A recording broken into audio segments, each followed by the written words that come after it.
excited to share all I know with younger estheticians and other salon professionals getting into the beauty industry. I may be slightly biased, but I just feel like it is the absolute best career path possible. I know that right now a lot of people are concerned about the economy, what's going on in politics, and those are valid concerns for a normal person, yes. But being someone who has been working in this field since 2010, I can tell you that people always want to look good no matter what is going on. I just knew that when COVID started, that was just going to be the end all, be all, that people had been on their own too long and had learned how to do their own brows and wouldn't need me anymore. But honestly, that is when my business just took off more than ever. So I have gone through different real estate, economic downturns, crash, boom, stock market things, Ebola, and all sorts of things. And again, not to just tell anyone to totally ignore what's going on in the world, but I have always said that it's important to focus on the good, and the good will grow and multiply. So, getting started in the beauty industry, I think it's really important to just find out what it is that you really like to do. We have so many different options, so many things that we can do in this field that it's important to try to niche down. I am now in a lot of different aesthetic groups, so I see the questions that newer estheticians are asking every day, and it's usually the same thing. How did you get started? How can I build clientele? What can I do? I'm just getting going, and I try to answer, but I got marked for spam in one group because I was answering the same thing every day, every single post. Before even become an esthetician, you really have to make sure that this is what you actually want to do. For me, beauty school was hard. I was not a fan. I felt like there was so much information jam packed into the coursework. I think we were doing a chapter a day, taking a test every other day. It was a lot. So, for those of you who are still in beauty school or just finishing beauty school, I just want to commend you on that alone. I can't even, I just really, I don't even want to think back to those days. Yes, it was way back in 2010, but still, it was just my absolute least favorite thing. I just was not a fan of school studying, tests, vocabulary words, any of that. The school that I went to, I think that you were required to have 600 hours by the state of Louisiana, and we went for 9. I also was just big pregnant at the time, so that could be why it was so stressful. But I really have memories of beauty school at all. I really hate to say that, but once I graduated and started working in this field, especially owning my own shop and having to retrain others over the years, I'm so glad that I went to the school that I did because I was more than ready, not only for a state board, but also for working and offering services. There's so many things that I see other people that offer similar services struggle with, like up servicing, consistently advertising for themselves. So, although I'm only going to be on for a few minutes today, that's why I decided to start the mentorship group a while back because there's really just so much information. Not only going to beauty school and having extra trainings, we did something called nuts and bolts that I thought was really awesome. I had a similar extra training when I started working at Ulta. And those two things combined, plus me working at a lot of different call centers before becoming an esthetician, I just feel like this is what I was made to do. Before becoming an esthetician, it really wasn't looking good for me as far as working goes. I could not keep a job. I got fired from every call center in my area. I flunked out of college. It really just was not looking good for me overall. I was a young 20 something and really felt like my life had ended before it even began. I have two small boys. Back then, the boys were 3 and Caden had actually just been born when I started. I said I was pregnant in beauty school, and prior to getting into aesthetics, it just was looking like my life was over. So it's been so interesting to have experienced all this success and had these multiple six-figure years and traveled the world and built a home and done all these things when prior to getting into the beauty industry, it was looking like I was up shit creek without a paddle. So I always encourage everyone, if you have what I call something inside, something that's pushing you towards working in the beauty industry, being an esthetician, doing hair, doing nails, whatever the case may be. I know in society is really frowned upon and people try to make it seem like what we do is not a real job. But I can tell you that I have only offered services. I have not had a side job or a full time job with the services being on the side or anything like that. This has been my one and only income for over a decade. And like I said, I could be just really biased, but I just feel like the beauty industry is just the best possible career path for people who are passionate about that type of thing to be in. So that's another thing I always try to talk to people about when they're first getting started. Is this something that you are really interested in doing? Or have you seen someone else say that they've made a lot of money doing this and you're just chasing a dollar amount? Because if you're getting into this only for the money, I hate to say, you're probably not going to last very long. Over the years, I've had different times where I thought I wanted to quit. I've had experiences with rude people or disgruntled employees having to close shop, reopen, rebuild. There's things that if I did not love what I was doing, I would have quit a long time ago. So, besides being sure that this is something that you actually want to do. I always tell everybody, like, yes, eventually the money will come, but don't let that be your only reason for getting into this field. Also, being open to your plan changing. Yes, maintain your goal and stay focused on the thing that you want to do, but be flexible to that thing changing. At the very beginning of all of this, I actually wanted to be a makeup artist.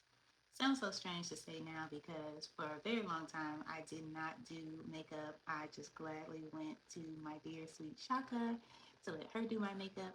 But originally I wanted to be a makeup artist. I had never even heard of an esthetician.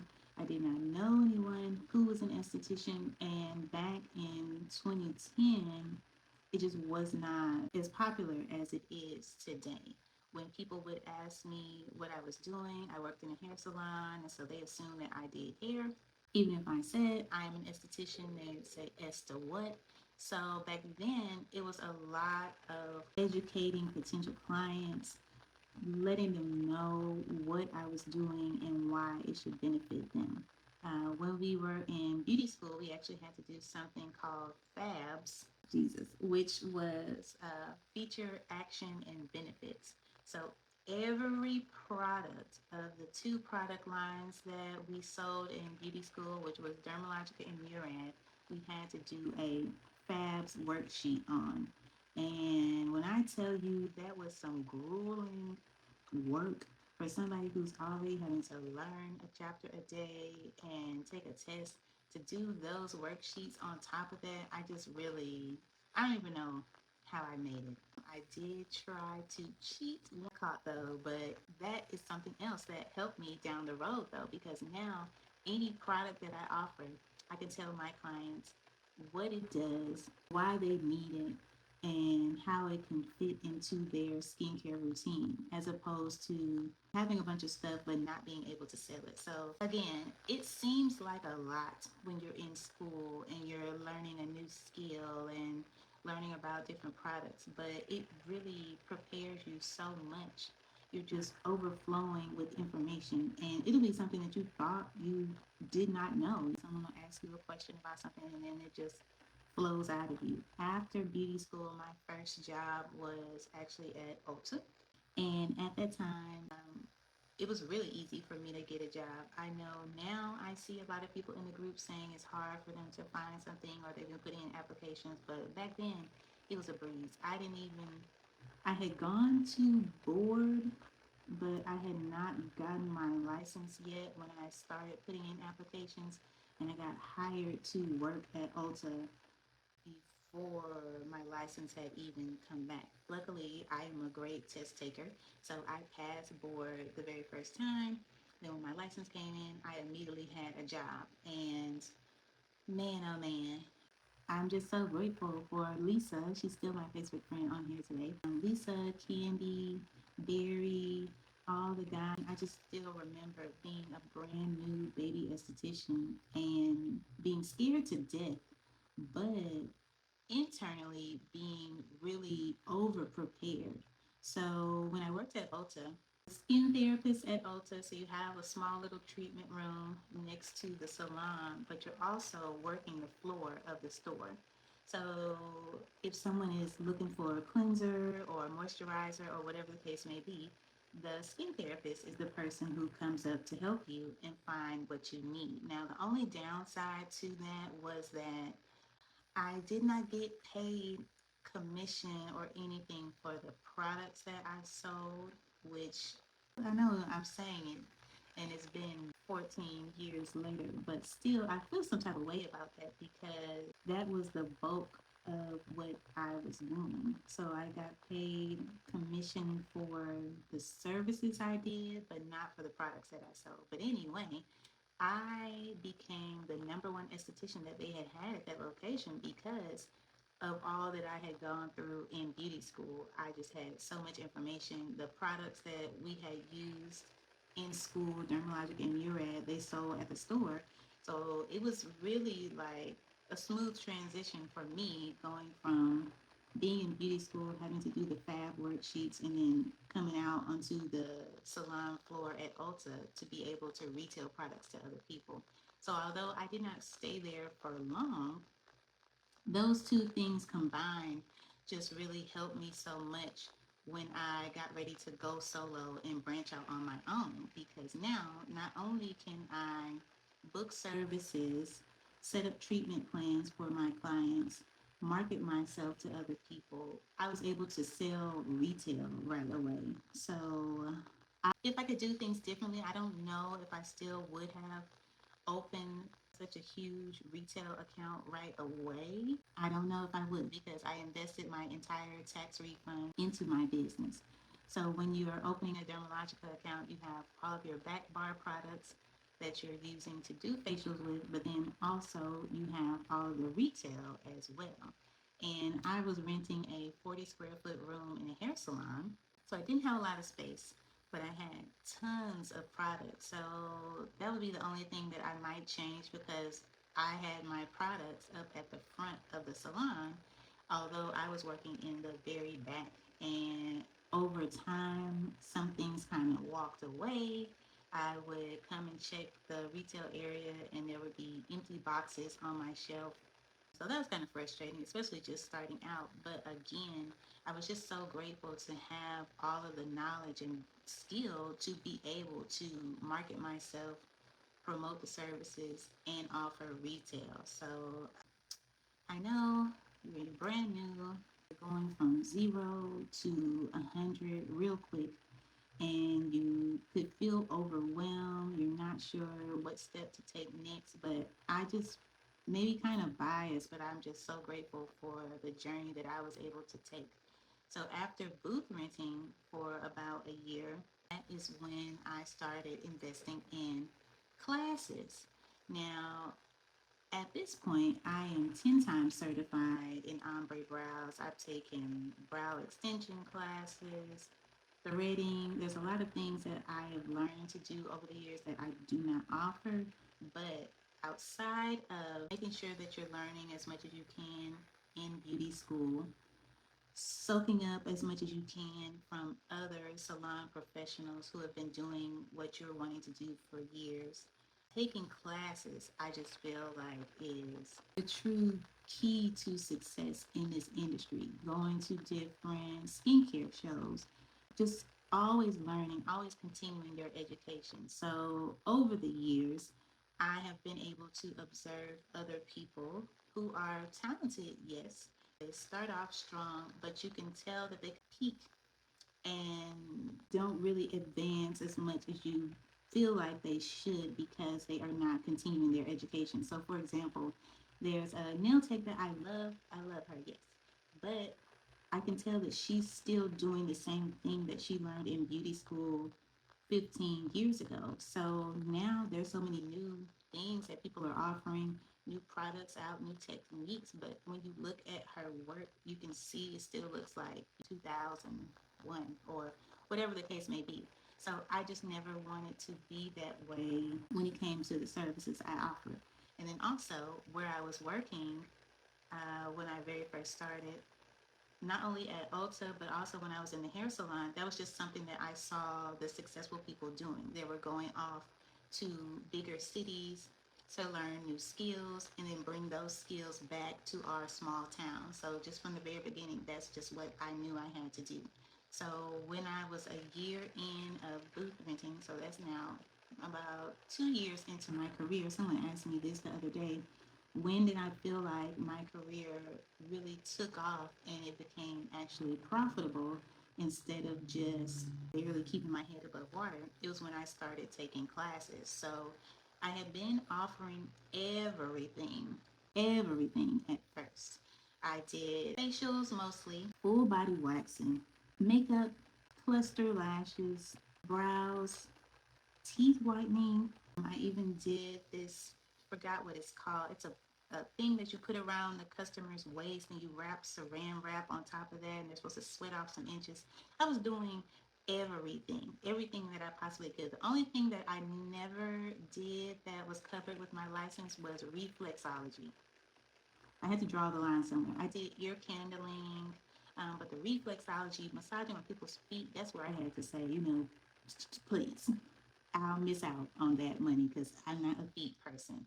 But really, every other possible service that I could offer over the years, I have offered. And over time, when I started taking more brow classes, people said that I was going to be missing out on money.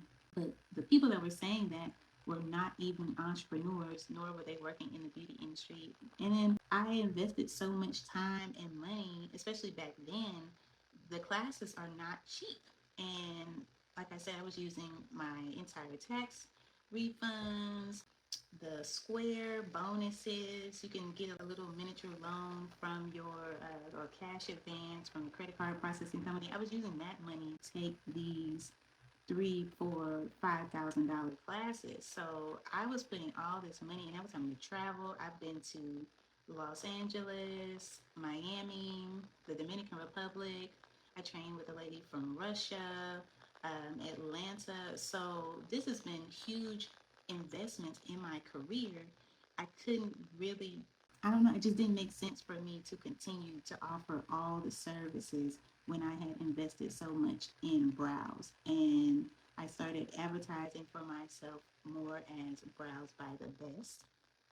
My clients actually started calling me that when I very first started. And if you go on my page, I still have work from all those years ago posted. And I go back sometimes just to glance at the old brows that I used to do to see how far I have come and how much I have progressed over the years. But they said that they loved what I was doing, that I was making their brows look the best that they had ever seen, and it just kind of took off from there. So I had the Brows by the Best t-shirt, had a Best Brows Club.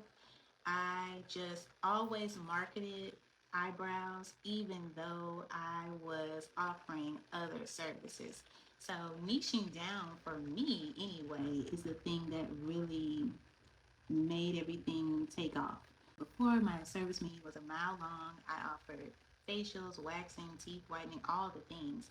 But only once I started to niche down and focus just on brows did everything take off. So, again, I know it's tempting to do everything and you don't want to miss out on any money and you want to use your license to the full of its extent. And I totally understand all that. Yes, I'm right there with you. I struggled to get through beauty school. I said that I was going to use my license no matter what. So I totally understand. But when people ask me what is the thing that really made me successful in this industry, I'm not going to lie to you, it was niching down. So, so far we've talked about making sure that this is what you want to do before you even go into beauty school, making sure that this is what you want to do. But even while you're still in school, starting to get a feel for what you enjoy doing the most, what you really like to do, what lights you up inside is going to be another thing. And now it's not to say that any of the services are more profitable than the other. This is just on an individual basis. So this is my personal experience. Just for me, I love doing brows anyway. I thought that I wanted to be a makeup artist and it changed to me doing facials. But once I kind of landed in with the brows, that's when everything took off. Learning as much as you can, being a sponge, always continuing your education, but niching down. Niching down is really the thing that just helped my career to explode. So way back when I worked at Ulta, there was this list throughout the company. They wanted you to work really hard to try to make $1,000 a week. Now, back then, the retail sales that I was making did not count towards 1,000, nor did it count towards my pay. But I was just getting so close so many times, but I could never reach $1,000 a week, which is crazy to say now because years later I made thousands of dollars in a day. I don't want to just keep coming back to this, but offering one thing and being known as an expert in one single area is the thing that really caused my career to take off.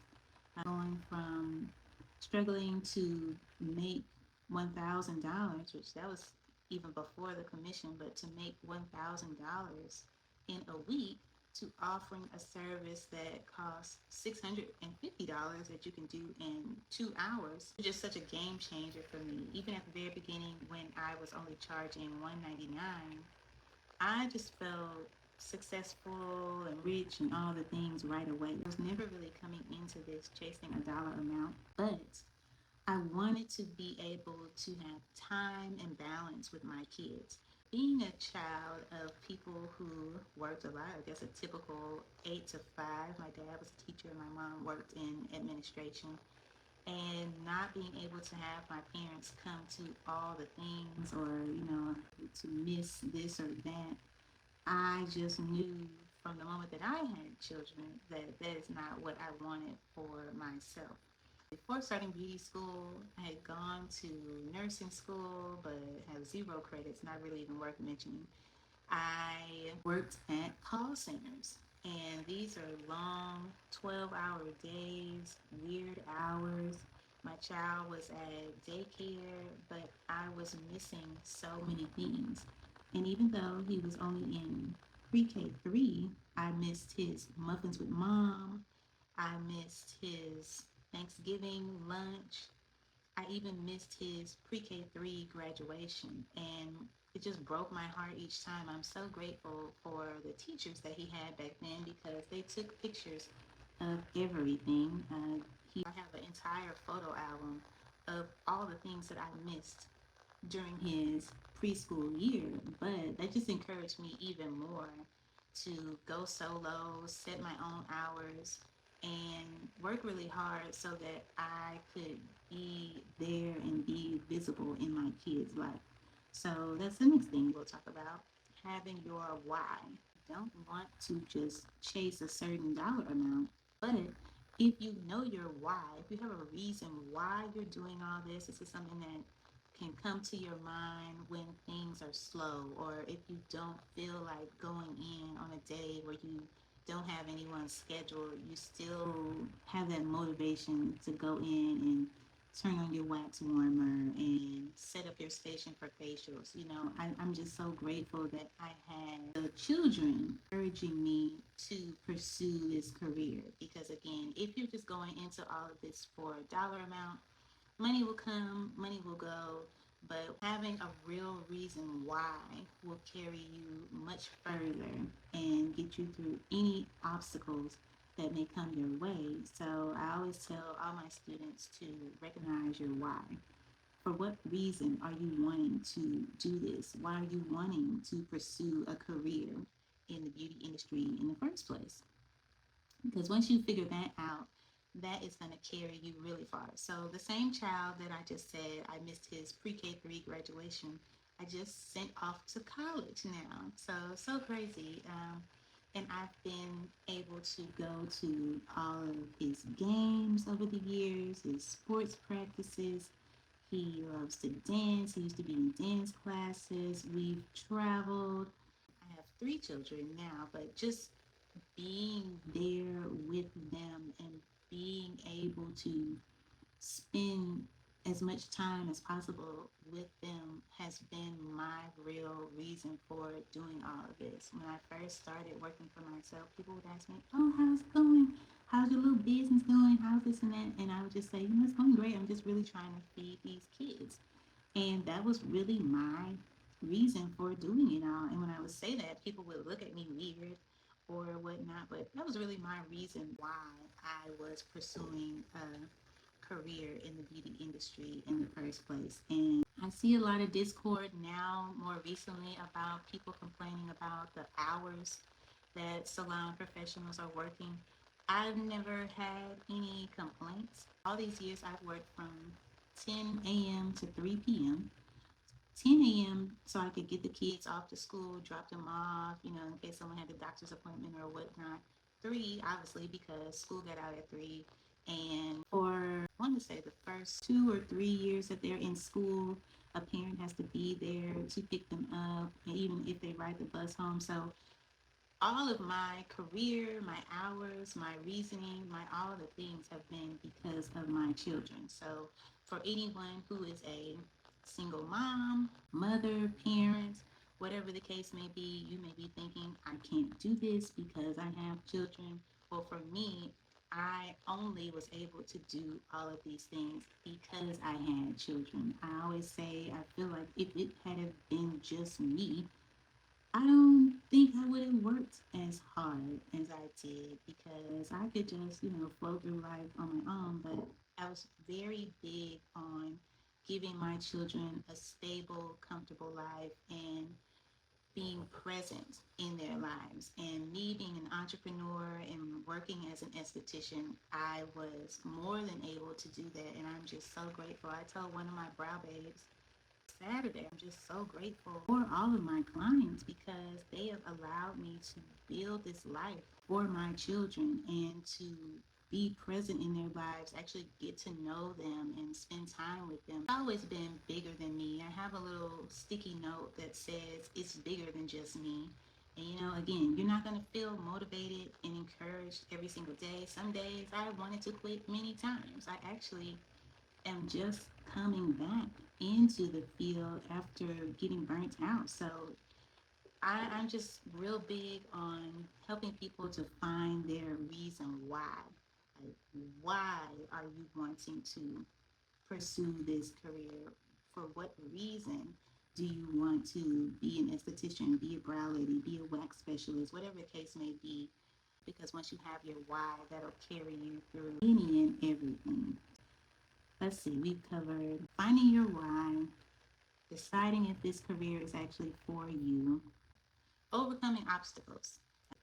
There are going to be some bumps in the road. If you haven't experienced any already, I'm so happy for you, but there are going to be some ups and downs, and that's really with anything that you decide to pursue. So when a problem happens or something just blows up in your life or your career, it's good to go ahead and process what's really happening. Being honest, okay, this is what's going on. I would love to freak out, but the show must go on.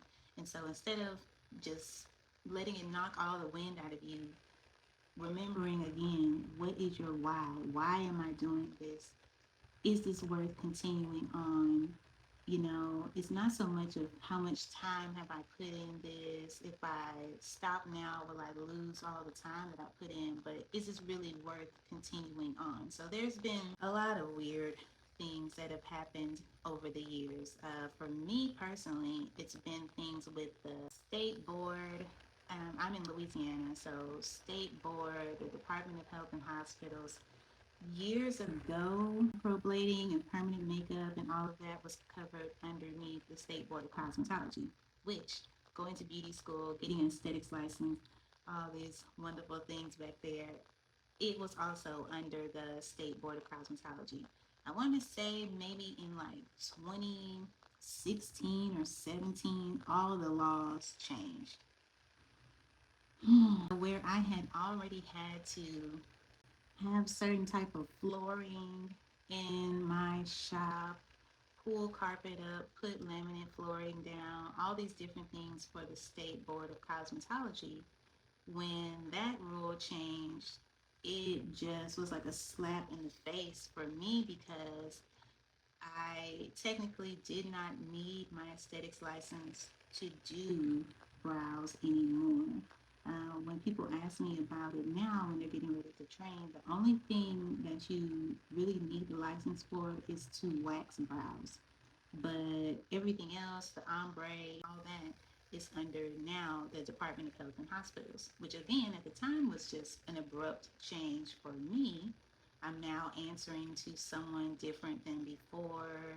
I had to work in a tattoo shop for a little while, and now technically any shop that I am in is considered a tattoo shop, and I am a tattoo artist. I just really don't even like to refer to myself as that though, because there's such a stark contrast between what we do and what they do. And even as I've had to work with different tattoo artists over the years, I don't know, some of them feel a way about me because where they may charge $25 for brows, they just shave them off, tattoo on two black lines. I'm doing brow mapping, I'm doing consultations, I'm doing something totally different. And I don't know, there's been a lot of weirdness along with that. But I had to ask myself, is this what I really want to do? Do I want to continue doing this? Or because these laws and rules have changed, do I want to quit? And luckily, I am a little stubborn, so I did not quit. But there's been so many, like the Department of Health and Hospitals was doing stakeouts at my shop. This lady, for at least a good year, year and a half straight, just tormented me, and I had to go finally above and beyond her to speak to her boss and the boss's boss, just so many things. But still, I'm so passionate about what I do, and I just knew that this is what I'm supposed to be doing, that I never quit. So you're going to be fresh out of beauty school, maybe even your first paying client. My very first paying customer when I started working solo in a room I rented in the hair salon was still, all these years later, the worst client that I have ever had. Ever had. When she came in, she had a whole entire entourage with her. Back then, my treatment room was a 40 square foot. My mom called it a broom closet, but 40 square foot room in the back of a hair salon. And now this lady had her daughter, her grandkids. They had ordered pizza. The daughter had gone and gotten daiquiris. And The very first day that I started offering ombre brows, I did a special. It was called a prepay and save. So basically, instead of putting down a deposit, they were able to prepay at a discounted lower rate to secure their spot. And then also with that, I was able to purchase all of the supplies that I needed to do the services. So it was awesome. I had gone to training in Texas. I had done brows, eyeliner, all the things. And even when I got back, I started promoting the service before I started booking people for it. So as I'm promoting the service, I'm doing models on the hairstylists that work with me. And I'm doing free brows here and there. Anybody that willing to let me practice on them, so that way not only am I getting more brows under my belt, I'm also able to show, hey, this is what it looks like, this is the healing process, this is why you need it. So I have all this anticipation building up, and then I offer the special and I am totally booked my very first day. So I am just so excited. I'm like, yes, this is great. You know, I invested all this time and money into this class and now I'm seeing some results. But my very first client was the worst client I have ever had. And as we're going along, we're making zero progress. Back then, I used to ask people on a scale of 1 to 10, how are you feeling? And before I could even get the question out, she just kept yelling out, 10, fiery blowtorch. To which, how do you even know what a blowtorch would feel like on your face? I'm not sure, but I added more and more numbing. It's just a whole party going on in the back of the shop. And before I knew it, the next person that I had scheduled after her arrived. And I had to tell her, okay, I'm sorry, I'm running behind a little bit, but I'll grab you in just a second. Fast forward to apparently 2 more hours later, the person after her shows up. And I then have to just stop everything because that meant that I had been working with this lady for 6 hours straight. 6 hours straight, and we still had not made any progress on her brows at all. Not at all. I told the other ladies that I would contact them to reschedule. Like I said, I had already used the money that they had spent on the prepay and save purchasing supplies, so I could not give them a refund, but I let them know that I would reschedule them for the following week. I told the lady that I was working on that I was going to order some prescription strength numbing cream and I would give her a call when it came in the following week. Honestly, I started packing up all this stuff and I was ready to quit. After just one day of offering the service, I was like, okay, you know what, Lord, I thought this was going to be the thing that made a way for me and all this and helped me and the children, but I can't go on like this. It was so overwhelming. I just was ready to quit. So I had packed all the shit up and really was headed home when the last person of the day arrived at the hair salon and called me to say, hey, you know, I'm here for my appointment. They said that you were already gone for the day. And I just explained to her, I said, well, yeah. The first lady took all day. She told me that it felt like a fiery blowtorch on her face. And I'm not sure if you even want to have it done because she said the numbing wasn't working and we made no progress at all. And this had been someone who had been coming to me for a wax and tint anyway. So she said that, you know, she's really eager to have it done and she was already there at the shop. She had plenty of tattoos, so she wasn't worried about the pain. So, with my tail tucked between my legs, I turned around and drove back up to the shop. And actually, it went so great. She was the complete opposite of the hellhound that I had been dealing with for 6 hours. She loved her brows so much that we even did permanent eyeliner on her as well. And all these years later, I still thank you, Eugenia. I'll never forget you. I still to this day am so grateful for her because she really saved my career. I was through with permanent brows and I was going to be fine if I never did another one. It was just that overwhelming how terrible that first appointment was. But I'm so glad that I didn't let that lady make me quit because now I have thousands, tens of thousands of clients that I have done and a whole entire life that I've been able to build for myself and my children when I could have easily just quit. I had packed all the stuff up and was going home and was ready to never do another brow again. So when things like this happen to you, you have to remember, what is my reason? Why am I doing this?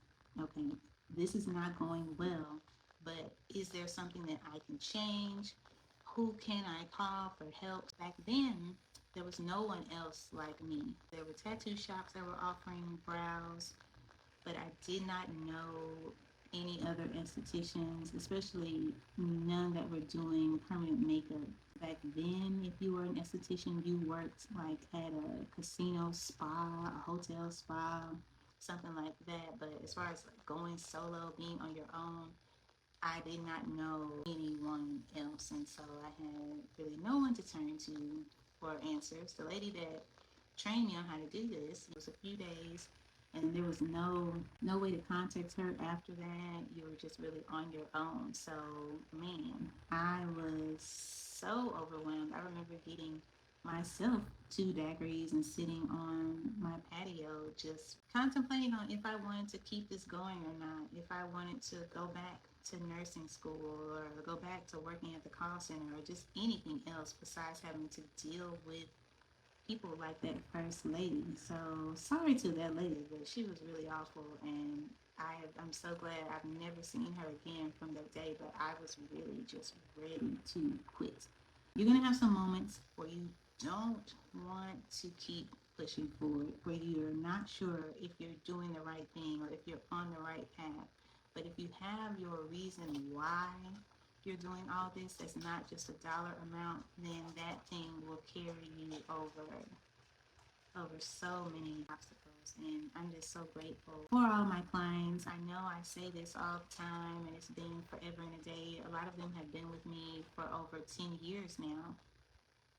I'm just still so grateful for every single one. So, last thing I want to talk about is everyone is not for you. So, that lady is not a brow babe. Even though I did her brows all those years ago, I don't consider her to be a brow babe. She's been on my ban list ever since then. Now, we did eventually finish her brows. The very next week, she came back to get the prescription strength numbing, which was actually the same exact numbing I had used on her the week prior. This time, she did not have an entourage. So, although it was the same horrible lady, I learned from that terrible appointment that we had and made adjustments on my end so that I didn't repeat that same thing. When it was just her by herself, all that she was doing the week prior was out the window. The yelling out 10, it feels like a fiery blowtorch. There was none of that. We got through the appointment. We were just talking and laughing. We're having a great time. She loved her brows. She got all sorts of compliments all the time on her brows and all these things. I did have another issue with her though. Same client again. When she came back for the follow up, that has always been a separate charge for my appointments because not everyone will need it. So I've always priced the two things separately. Now we're on a good rapport. During the appointment, it's cool. We're all chummy, we're kikiing and all this. At the end, she says that she doesn't have her debit card with her. She needs to go see her husband, who is a contractor, and she can't call him because he can't hear his phone while he's on the job site. She has to physically go over to where he's working to get some money so that she can pay for her brows. I felt right away that she was lying, and she was. She left that appointment without paying. I'm calling her. I actually had to call the police, got her information, her address, all these things. So they consider that to be a white collar crime. And they went by her house and stuff, but they weren't able to get the money back. So she calls me. Now this time I do have the two daiquiris and I'm sitting out on the patio and it's raining. And now, though, because I've had great experiences with other people, I just know that this person is not a client of mine. This person is problematic. She finally calls back hours later, sounding like, she has a different tone going on. And she said, I spoke to my husband He's the more level-headed of the two of us. He's been in business for years, and so there's this whole build-up, and I'm thinking, okay, any moment now, here we come with the credit card number. And she says, no, he actually agrees that I shouldn't have to pay for this appointment because you should want your work to be finished and you shouldn't want any of your clients walking around half done. I said, ma'am, please don't ever contact me again. I don't even know why you called. If you're not prepared to make a payment on your outstanding balance, please do not ever contact me again. And I never heard from her again. But just could you imagine? This is my first appointment. And all these things have happened with this one awful person. I was so ready to quit, but I'm glad that I was actually, in hindsight, get the worst out the way right away. And I learned so many things from that one terrible appointment. You are not for everyone, and everyone is not for you. When you run sales and specials, that's normally when you get these type of people coming in. I also learned to tell people to not bring any other guests in with them, to keep a credit card on file. Just so many things, so many lessons learned from just this one singular appointment. Now I have 38,000 clients in my database, but back then it was such a eye-opening learning experience that I've carried with me all these years later. A lot of that comes along with when people know that you are new and you're offering specials, they feel like they can just come in, do whatever, say whatever. All the times over the years when I've had difficult people like that, it's been when I was running specials, so I really prefer to not. I know we've covered a lot already, and I am going to be yapping away like this every week in my group. So if you are an up and coming esthetician, beauty service provider, salon professional that's wanting to take your career to the next level, the only thing that I would say I would change about my entire journey, I would have tried harder to seek out a mentor, to find someone who had already done the things that I was trying to do, who had been where I was trying to go. Because yes, I learned a lot, but imagine if someone had just told me this story like I'm telling you, I could have had all these systems and things in place and not had to bump my head and find out the hard way. So that's what I love to do now. I still enjoy doing the services, but just to pour into other people who are just starting in their journey, I just feel like it makes all the things that I experience worthwhile because now it's not just me who's learning all these lessons. I'm helping others to go further faster in their careers. So I'll be doing this in my group every week. And even if one of the students has a particular question like, hey, I've got this going on, what do you think about this? 9 times out of 10, I have experience the same thing that they're dealing with because, like I said, I've been in this business now for 15 years. I have seen a lot, learned a lot, had to work out a lot of kinks before I was able to just really go to the next level. And I am more than happy to answer any questions that you may have about your business. I'm also going to be doing some state board test practice, exam prep, doing different service demos. So for people who are having trouble brow mapping or even just want to get better with brow mapping, you'll have access to my online class. And then also you'll have these Zoom calls every week where I am doing different services, answering any questions that you may have.